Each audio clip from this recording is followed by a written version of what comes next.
अस्सलाम वालेकुम friends, welcome to my YouTube channel DMS travel guide. उम्मीद है कि आप सब दोस्त खैरियत से होंगे। फ्रेंड्स, आजकल जो सबसे ज़्यादा हॉट टॉपिक है वो है जापान। ये हॉट मुझे तो ऐसे ही लगता है कि सबसे ज़्यादा पाकिस्तानी इस टाइम जो वीज़ा अप्लाई कर रहे हैं वो जापान का वीज़ा अप्लाई कर रहे हैं, क्योंकि मुझे जितने मैसेजेस आए हैं और जितनी भी मुझे ईमेल्स आई हैं, सबसे ज़्यादा जो लोगों ने मुझसे पूछा है वो जापान के बारे में पूछा है। माइट पॉसिबल कि जापान की एम्बेसी जो है वो वीज़ा फ़ीस नहीं लेती, शायद इस वजह से हमारा ज़्यादा रुझान जापान की तरफ है, या पिछले दिनों में जापान के वीज़ाज़ वाक़ई ही एक अच्छी खासी रेशो के साथ ग्रांट हुए हैं, तो हो सकता है इस वजह से हमारा रुझान ज़्यादा उस तरफ हो। जापान के रिगार्डिंग मैं 2-3 वीडियोज़ पहले बना चुका हूँ। उन 2-3 वीडियोज़ में 1-2 दोस्तों ने मेरे से बड़े सख्त किस्म के सवालात किए, वो भी मैं आज आपके साथ डिस्कस करूँगा ताकि आपको जो रियलिटी है, एग्ज़ैक्ट ग्राउंड रियलिटी उसका पता चल सके। इस टाइम एम्बेसी में क्या सिचुएशन है, वीज़ा की रेशो कितनी है, आप कितनी बैंक स्टेटमेंट के ऊपर आपको वीज़ा अप्लाई करना चाहिए। इसकी जो इमिग्रेशन है, क्योंकि जापान की लोग ये कहते हैं कि जी इसका 50% आपने वीज़ा गेन करना है और 50% ही आपने इसकी इमिग्रेशन क्लियर करनी है, तो ही आप 100% सक्सेसफुल होंगे। तो इमिग्रेशन के जो क्वेश्चंस हैं, या वहाँ से आप अगर डिपोर्ट होते हैं तो उसकी क्या रीज़न है? अगर आपको एंट्री मिलती है तो कौन-सी ऐसी चीज़ें आपके पास होनी चाहिए, या कौन से ऐसे सवालों के जवाब हैं जो आपको पता होने चाहिए, तो आप डिपोर्ट नहीं होंगे, किसी सूरत डिपोर्ट नहीं होंगे। इसके अलावा 2023 के जो जो पहले 2-3 माह यानी जनवरी, फरवरी और मार्च, इसमें वीज़ा रेशो क्या होगी? तो ये सारी चीज़ें हम आज की वीडियो में डिस्कस करेंगे। इसलिए आप सब दोस्तों से गुज़ारिश है, अगर आप जापान के लिए इंटरेस्टेड हैं तो इस वीडियो को एंड तक देखिएगा। एंड तक देखने में ये होगा कि जापान के बारे में जो आपका कंसेप्ट है वो बिल्कुल क्लियर हो जाएगा इंशाल्लाह, उसके बाद कोई क्वेश्चन आपके माइंड में नहीं रहेगा। तो फ्रेंड्स, बात करते हैं इसकी visa fees. Visa fees Japan की नहीं है, ठीक है? वीज़ा फ़ीस ना होने की वजह से शायद पाकिस्तानी बहुत ज़्यादा इसका वीज़ा अप्लाई कर रहे हैं। अब हुआ ये है कि शुरू में जब एम्बेसी ने वीज़ाज़ को एक्सेप्ट करना शुरू किया तो उन्होंने इन्विटेशन के साथ वीज़ाज़ को एक्सेप्ट किया। विदाउट इन्विटेशन उन्होंने एक्सेप्ट नहीं किया। उसके बाद एक टाइम ऐसा आया कि उन्होंने विदाउट जो इन्विटेशन है उन एप्लीकेशंस को भी एंटरटेन करना शुरू कर दिया। जब ये ऑप्शंस ओपन हो गए सारे कि आप किसी भी तरह से वीज़ा अप्लाई कर सकते हैं, तो एम्बेसी में बहुत ज़्यादा रश हो गया। इतना ज़्यादा रश कि मैं ये समझता हूँ कि शायद स्पेन में भी इतना रश ना हो इस टाइम जितना जापान एम्बेसी में रश है। अच्छा, अब जापान एम्बेसी वो डेली 100 एप्लीकेशंस, जो पहले 100 कैंडिडेट्स होते हैं उनकी एप्लीकेशन इस्लामाबाद एम्बेसी उनको एंटरटेन करती थी। अच्छा, अब हुआ ये है कि जैसे ही वीज़ा सर्विस ओपन हुई है, बहुत ज़्यादा पाकिस्तानियों ने वीज़ाज़ अप्लाई किए हैं और बहुत ज़्यादा वीज़ाज़ लगे भी हैं। अब जो मेरे से एक दोस्त ने क्वेश्चन किया वो बड़ा सख्त, वो कहता जी आप कहते हैं कि बहुत वीज़े लगे हैं, 100 में से जो हैं वो 60% तो वीज़ाज़ रिफ्यूज़ हुए हैं, सिर्फ 40% वीज़ाज़ जो हैं वो अप्रूव हुए हैं, तो आप कैसे कह सकते हैं कि जी वीज़ा रेशो बहुत अच्छी है। तो मैं आपको ये बताता हूँ फ्रेंड्स, जो वीज़ाज़ रिजेक्ट होते हैं, फॉर एग्जांपल अगर एक एम्बेसी आपको 60% रिजेक्शन दे रही है, 40% आपको वीज़ा दे रही है, तो मेरा सवाल ये है कि जो 60% वीज़ाज़ रिफ्यूज़ हुए हैं, क्या उनकी फ़ाइल कंप्लीट थी? उनका जो बैंक बैलेंस था वो सफिशिएंट था? उनका ट्रैवल प्लान जो था वो उनके जो खर्चे उन्होंने एक्सपेंस शो किए हुए थे उससे मैच करता था?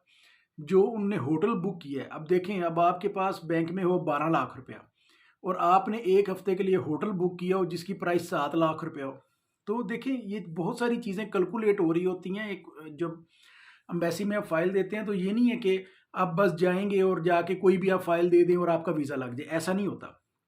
आपकी बैंक स्टेटमेंट के अकॉर्डिंग, आपकी फाइनेंशियल सिचुएशन के अकॉर्डिंग बहुत सारी चीज़ों को मैनेज करना होता है।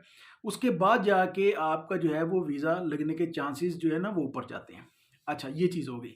उसके बाद एक दोस्त ने कहा जी आप कहते हैं जी वहाँ पे बंदा जाता है 4-5 लाख रुपए कमाता है, तो आपने ये तो बताया नहीं कि वहाँ पे टैक्स कितने हैं। तो भाई ये चीज़ें इस तरह की वीडियो में हम लोग नहीं एक्सप्लेन कर सकते। क्यों? देखें जी, अब एक बंदा 4 लाख कमा रहा है और जाके वो 2 लाख रुपए वाला घर रेंट कर ले, तो मैं अब आपको कैसे पैसे यानी कि बता सकता हूँ कि जी कितनी आप कमाई करेंगे और कितनी आप बचत करेंगे। देखें, जो सैलरीज़ हैं, सैलरीज़ जापान में बहुत हाई हैं।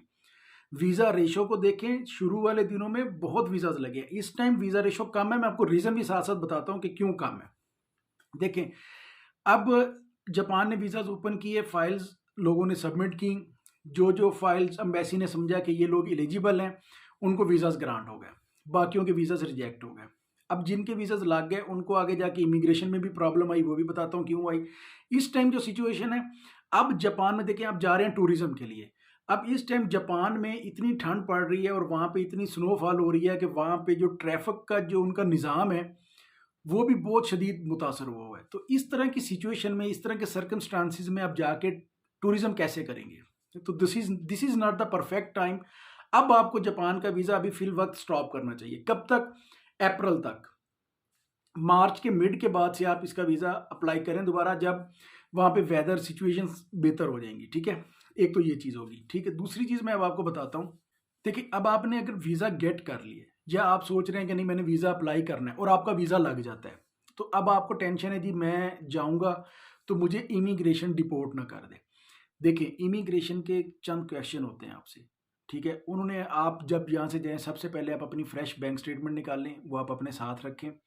आपके पास 1500 से, 1500 बहुत कम बता रहा हूँ वैसे, $2000 से ऊपर आपके पास शो मनी होनी चाहिए। $2000 आपके पास शो मनी हो।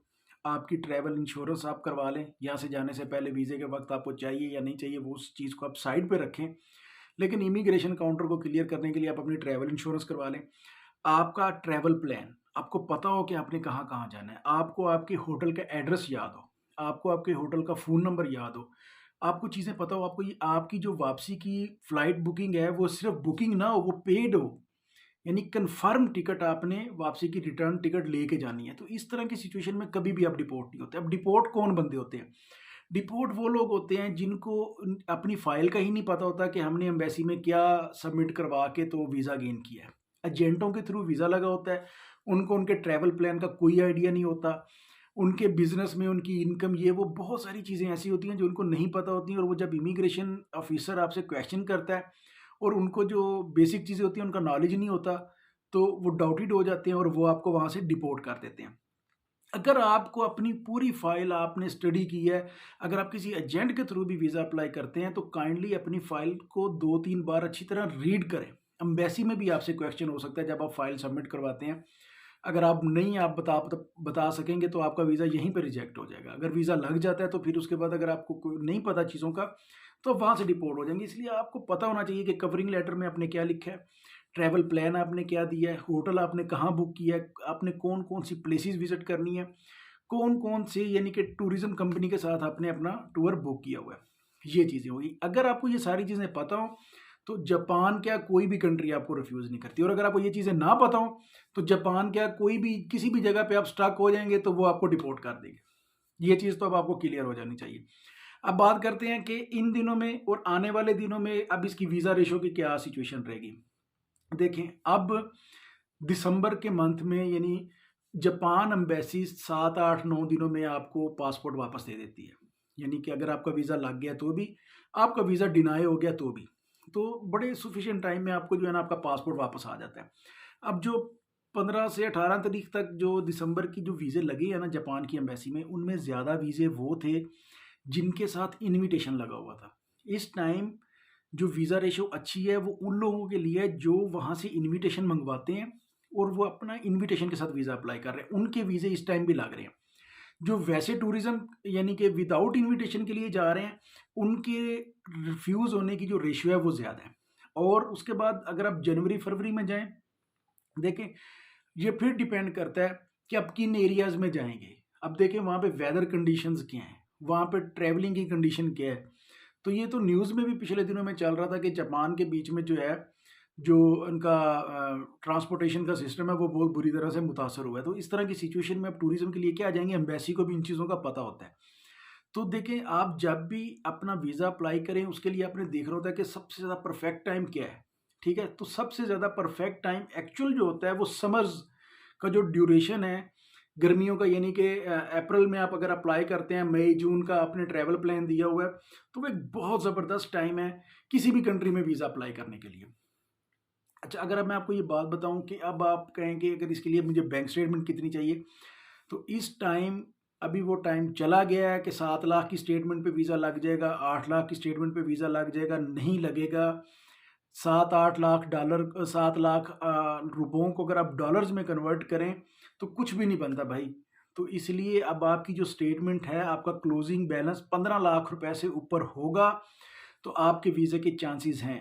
अगर आपका 15 लाख से कम है बैलेंस, तो बजाय इसके कि आप किस्मत आजमाएं, आप अपने मेहनत करें, बैंक स्टेटमेंट को स्ट्रॉन्ग करें और क्लोजिंग बैलेंस जो है वो सफिशिएंट करें 15 लाख से ऊपर, और उसके बाद वीज़ा अप्लाई करें। इसका विजिट वीज़ा फॉर्म कैसे फिल करते हैं, उसके लिए मैं ऑलरेडी एक वीडियो बना चुका हूं और उसका लिंक मैं डिस्क्रिप्शन में दे दूंगा, वहां से देख के आप इसका विजिट वीज़ा फॉर्म फिल कर सकते हैं। कवरिंग लेटर आपने लगाना है, होटल बुकिंग आपने लगानी है, फ्लाइट बुकिंग आपने लगानी है। ये सारी चीज़ें जो रैंडम यानी कि जितने भी ये स्टैंडर्ड डॉक्यूमेंट्स होते हैं हर एम्बेसी के लिए, वही आपने लगानी। इसमें आपको एनटीएन की कोई ख़ास ज़रूरत नहीं है, आप एनटीएन ना लगाएं, it's okay, no problem. Tax returns की आपको ज़रूरत नहीं है। तो ये एक रिलैक्सेशन है जापान एम्बेसी की तरफ से, यानी कि वो इन डॉक्यूमेंट्स को इतना बॉदर नहीं करते, लेकिन दूसरी एम्बेसीज करती हैं। इसकी वीज़ा फ़ीस नहीं है, इसीलिए शायद बहुत ज़्यादा रश है इस टाइम, बहुत ज़्यादा रश है जापान एम्बेसी में। लेकिन मशवरा ये है कि अगर आपके पास इनविटेशन है तो आप वीज़ा अप्लाई कर लें, अगर आपके पास इनविटेशन नहीं है तो आपको मार्च के मिड तक वेट करना चाहिए। वीडियो के रिगार्डिंग कोई भी क्वेश्चन हो जो आप मुझसे पूछना चाहें, या कोई ऐसी इन्फॉर्मेशन जो आप समझते हैं जो मुझे आपको बतानी चाहिए थी और मैं नहीं बता सका, तो आप मुझे कमेंट बॉक्स में बता सकते हैं। कोई भी क्वेश्चन हो वो भी कमेंट बॉक्स में आप मुझसे पूछ सकते हैं। अपना और अपने इस चैनल का बहुत सा ख्याल रखें। अगली वीडियो तक के लिए अल्लाह हाफिज़।